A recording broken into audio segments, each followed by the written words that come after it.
नाज़रीन, मुबैना audio leaks की तहकीकात का मामला एक बार फिर शिद्दत इख्तियार कर गया है और ज़ाहिर है इसके बाद एक नया पेंडोरा बॉक्स खुल गया है। ये वाज़ेह किया गया था कि हुकूमत ने 19 मई को मुबैना ऑडियोज़ के लिए जो तहकीकात के लिए जस्टिस काजी फ़ाइज़ ईसा की सरबराही में 3 रुकनी जुडिशल कमीशन बनाया। अब उसमें अदलिया के पहले हम बात करते थे कि हुकूमत और सुप्रीम कोर्ट के दरमियान जो एक तनाव की कैफियत नज़र आती है, क्या इससे इदारे मजबूत होंगे या कमज़ोर। अब ये इसी बात को अगर हम तफसील में लेकर जाएँ तो गुज़श्ता रोज़ कमीशन के ख़िलाफ़ दरख्वास्तों पर सुप्रीम कोर्ट के 5 रुकनी लार्जर बेंच ने कमीशन की तश्कील का नोटिफिकेशन मुअत्तल किया और उसे काम से रोका। चीफ जस्टिस ने यह वाज़ेह किया था कि हुकूमत ने मुशावरत के बगैर कमीशन बनाकर जजेस में तकसीम पैदा करने की कोशिश की, मगर आज जुडिशल कमीशन का इजलास हुआ। जस्टिस फ़ाइज़ ईसा कमीशन को कार्रवाई से रोक दिया, मगर उन्होंने कमीशन के तश्कील को कानूनी करार देते हुए अदालती फैसले पर कई सवाल उठाए हैं। उन्होंने ये वाज़ेह किया है कि कमीशन को सुने बगैर सुप्रीम कोर्ट काम कैसे रोक सकती है। कुछ जजेस और वकला ऑडियोज़ की तहकीकात नहीं चाहते। ऑडियोज़ की तहकीकात होती तो पता चलता कि हकीकत क्या है और ये ऑडियोज़ किसने रिकॉर्ड किया है। ऑडियो लीक्स के मामले पर सुप्रीम कोर्ट के जजेस के दरमियान वाज़ेह तकसीम नज़र आ रही है। अलबत्ता गवर्नमेंट इस सारी सिचुएशन से खुश है और ये दावा करी है कि जुडिशल कमीशन को इंक्वायरी से रोकने पर हुकूमत सुरखरू हो गई है। इसी मुनासबत से हमारा सवाल जवाद फैज़ी साहब, मैं आपसे आगाज़ करूँगी। चूँकि मुबैना ऑडियो लीक्स के मामले पर सुप्रीम कोर्ट के जजेस में जो इख्तलाफात हैं, एक तकसीम है, वो खुलकर वाज़ेह हो गई है, लेकिन हुकूमत ये दावा कर रही है कि हुकूमत सुरखरू हो गई है।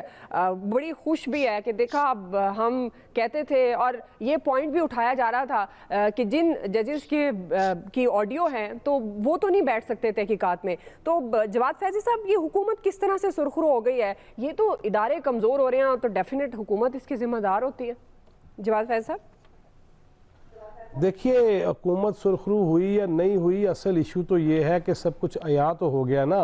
और हमने तो ये सुना था और ख़ास साहब किबला मोहतरम की ज़बान से ही सुनते थे, खुलफ़ाए वक्त के हवाले तकारीर खिताबात जब वो करते थे कि खलीफा वक्त अगर अदालत में पहुँचता है और जज उसको उठ के मिलता है तकरीम से, तो वो कहते हैं कि नहीं जज बदलो जी, मैं मुल्ज़म की हैसियत से सामने आया हूँ। लिहाजा इन सारी चीज़ों में देखें, ये तफरीक तो तब भी आई थी जब जस्टिस काजी फ़ाइज़ ईसा के खिलाफ रेफरेंस दायर हुआ था। बाद में फिर गलतियों के एतराफ़ होते रहे, कोई एक मसला हो तो फिर है ना, ये तो तब भी सामने आया था।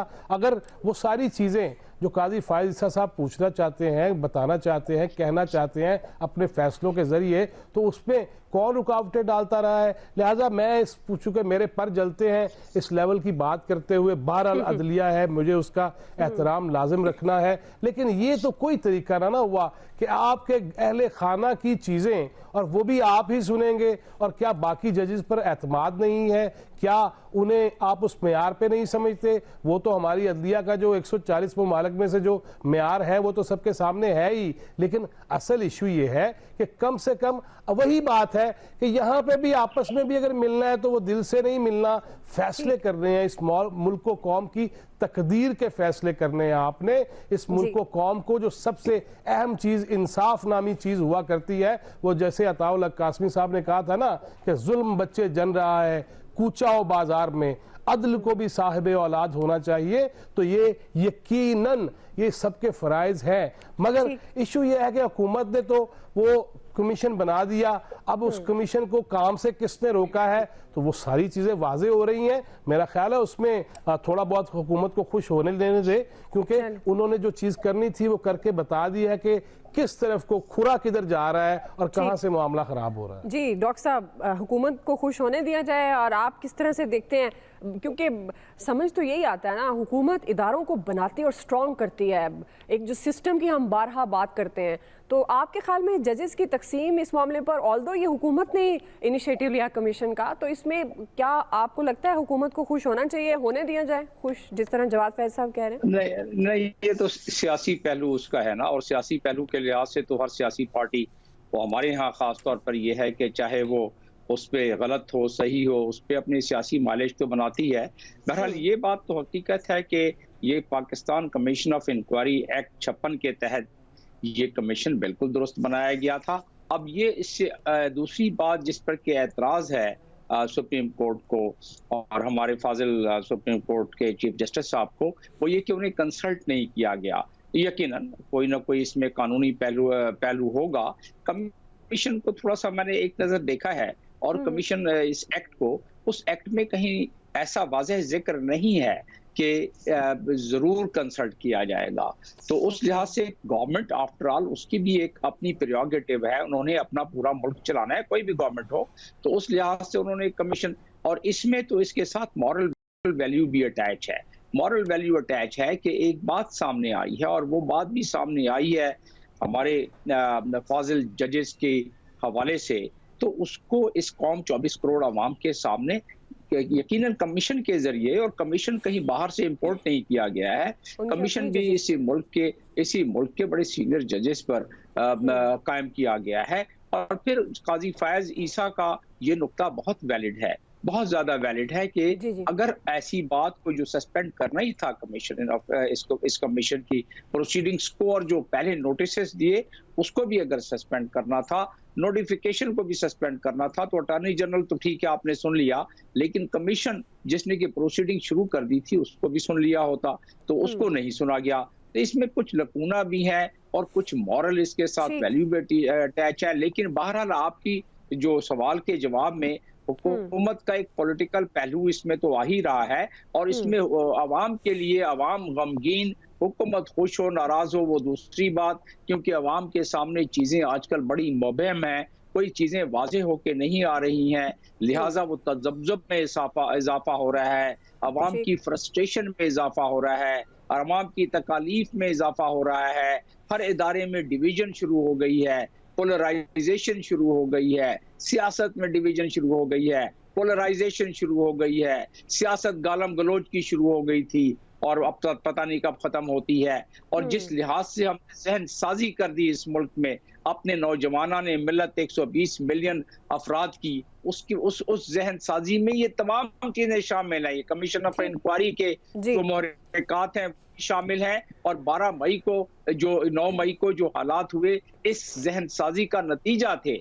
हमें बजाय इसके कि जहन साजी और तरबियत अपने नौजवानों ने मिलत की, अपने सियासी जो पार्टियां हैं उसकी तरफ से बेहतर हों, हम उन्हें तनज़्ज़ुली की तरफ ले जा रहे हैं, इन टेंडर माइंड्स को, जिसकी वजह से आप वो एक कल्ट का तरीका अख्तियार कर गया होता जा रहा है, चाहे वो जुडिशरी की तरफ से हो, चाहे वो सियासतदानों की तरफ से हो, जो कि बहुत गलत समत में हम जा रहे हैं। इससे ज्यादा अरसा गाड़ी चल नहीं सकती। जी रमीज साहब, आप किस तरह से देखते हैं इस कमीशन को, और गवर्नमेंट का जजेस की तकसीम के बाद जो एटीट्यूड है आप उसको किस तरह से लेते हैं? ऑल्दो जिस तरह डॉक्टर साहब बता रहे हैं कि लॉ के अंडर ये कमीशन ठीक है, अब उनको भी सुनना चाहिए था, तो आपको क्या लगता है कि यही चीज़ साबित करना चाहती थी हुकूमत, इसलिए खुश हो रही है जो इस वक्त मामलात नज़र आ रहे हैं? देखिए, गुज़िश्ता रोज़ हियरिंग के दौरान चीफ जस्टिस उमर ता बंदयाल साहब ने जब अटॉर्नी जनरल साहब से पूछा कि लेट डाउन प्रिंसिपल्स के अगेंस्ट है कि आपने चीफ जस्टिस को कंसल्ट किए बगैर ये जुडिशल कमीशन फॉर्म कर दिया है, तो उस पर अटॉर्नी जनरल साहब, अगर तो वाक़तन ऐसी बात होती डॉक्टर साहब ने कही है, तो फिर अटॉर्नी जनरल साहब को चाहिए था वो कंटेस्ट करते हैं। उन्होंने इस बात को बहरहाल कंटेस्ट नहीं किया। वहाँ पर इस बात को लाया गया कि जनाब चूंकि ये वीडियो आपकी फैमिली से, ये ऑडियो आपकी फैमिली से मुतल्लिका है, तो यहाँ पे क्लैश ऑफ इंटरेस्ट आ जाता है, तो आपका एक ऑटोमेटिक रिक्यूजल है, और सीनियर पीनियर जज को फिर इसके अंदर इंक्लूड कर दिया गया है। तो ये वाला आर्गूमेंट कि ये लेट डाउन प्रिंसिपल था या नहीं था, ये अगेन ये अटॉर्नी जनरल साहब को उठाना चाहिए था एट द अप्रोप्रिएट फोरम, जो कि नहीं उठाया। उससे हम यही अज्यूम कर सकते हैं ये शायद गालिबन laid down principle is an accepted norm, जिसको सारे वेल अडेयर करते हैं, और हुकूमत को भी करना चाहिए था। जहां तक बात यह है कि इन ऑडियोज की, तो मेरा ख्याल में पहले भी इस प्रोग्राम में कह चुका हूं, इस हुकूमत ने ये ऑडियोज जिस तरह से भी सामने आई, लेकिन बहर लगा ऐसे कि हस्बे जरूरत और हस्बे जायका ऑडियो निकाल दी गई। जब इमरान खान को क्रिटिसाइज करना था या उसके खिलाफ किसी चीज को प्रूव करना था तो उनके खिलाफ ऑडियोज आ गई। जब आपने चीफ जस्टिस को टारगेट करना था उनकी फैमिली की ऑडियोज निकाल ली। देखिए, आप एक गवर्नमेंट फंक्शनरी की, एक फॉर्मर लीडर की ऑडियो को टैप करना, निकालना बहुत गलत है, लेकिन पाकिस्तान के माजी में ऐसे बहुत सारे वाकयात हैं, ऐसे बहुत सारे ओकेजन्स हैं जब हमने सुनी, लेकिन उनकी फैमिलीज या चीफ जस्टिस की फैमिली की ऑडियो हमने पाकिस्तान में कभी इस लेवल पे जाके चीफ जस्टिस को क्रिटिसाइज होता नहीं देखा। और देखिए, इसके अंदर एक और इंपॉर्टेंट पहलू ये है कि ऑडियो प्राइम मिनिस्टर की खुद की भी आई हुई है, तो it's a matter of national security कि इसको प्रोब होना चाहिए कि ऑडियोज क्यों बाहर आ रही हैं, ये कौन टैपिंग कर रहा है, कहां से हो रही हैं, क्या मैं और आप, जब मैं किसी और से गुफ्तगू करूंगा तो वो भी सेफ नहीं है। इस वक्त तो दो लोग जब गुफ्तगू करते हैं तो उसमें मजाक बन गया कि जनाब दो अस्सलाम वालेकुम कहिए एक दूसरे को, और एक उसको जो कॉल रिकॉर्ड कर रहा है। तो मेरा ख्याल इस चीज को हुकूमत को पहले प्रोब करना चाहिए कि जनाब ये ऑडियोज आ कहां से रही हैं। इसमें जी, डॉक्टर बेसिकली आर्टिकल 14 है, article 14 inviolability of dignity, human dignity की बात करता है, वो बिल्कुल दुरुस्त है। लेकिन एक बात ये भी दुरुस्त है कि जो लोग पब्लिक ऑफिस बेयर करते हैं और अगर उनकी कोई बात किसी लिहाज से भी, एक रिपोर्टर है वो कहता है मैं अपना सोर्स नहीं बताता लेकिन मुझे ये बात मालूम और एक दफा छप जाए तो फिर वो पब्लिक डोमेन में आ जाती है। और पूरी दुनिया में ऐसा होता है, जब पब्लिक डोमेन में बात आ जाए तो आप उस रिपोर्टर को आप लटका नहीं सकते क्योंकि उसको इम्यूनिटी हासिल है अपने सोर्स को प्रोटेक्ट करने की। लेकिन इसका मतलब ये नहीं है कि आर्टिकल 14 की खिलाफ वर्जी की जाए, लेकिन अगर कोई इस वायलेशन के बावजूद कोई ऐसी बात आ जाती है अवाम के सामने तो उसकी वजाहत बड़ी जरूरी हो जाती है।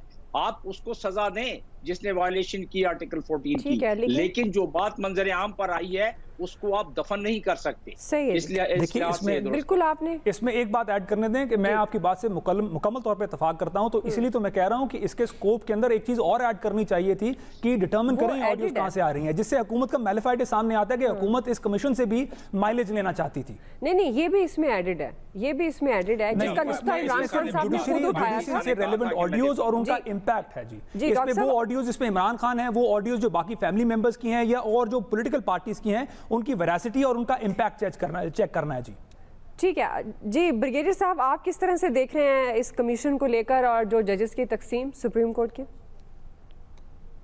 देखें, इसमें बात यह है कि हुकूमत हर वो काम कर रही है जिसमें मुल्क में गैर इस्तेकाम हो, चाहे वो आप पार्लियामेंट और अदलिया की लड़ाई देखें, कन्फ्रंटेशन, हुकूमत की अदलिया से कन्फ्रंटेशन, हुकूमत की अपोजिशन से कन्फ्रंटेशन, और उसके साथ कोई भी ऐसी चीज़ नहीं है जिससे वो ये कह सकें अवाम को, देखें हमने 1.5 साल में आपके लिए क्या क्या काम किया है, हमारी क्या परफॉर्मेंस है, सवाए मुल्क में गैर इस्तेकाम करने के लिए। हुकूमत का काम होता है कि आप इनिशिएटिव लेके आप हालात को ठीक करते हैं और ताकि इकॉनमी डेवलप हो और सियासी इस्तेकाम होगा तो आगे चल सकेंगे।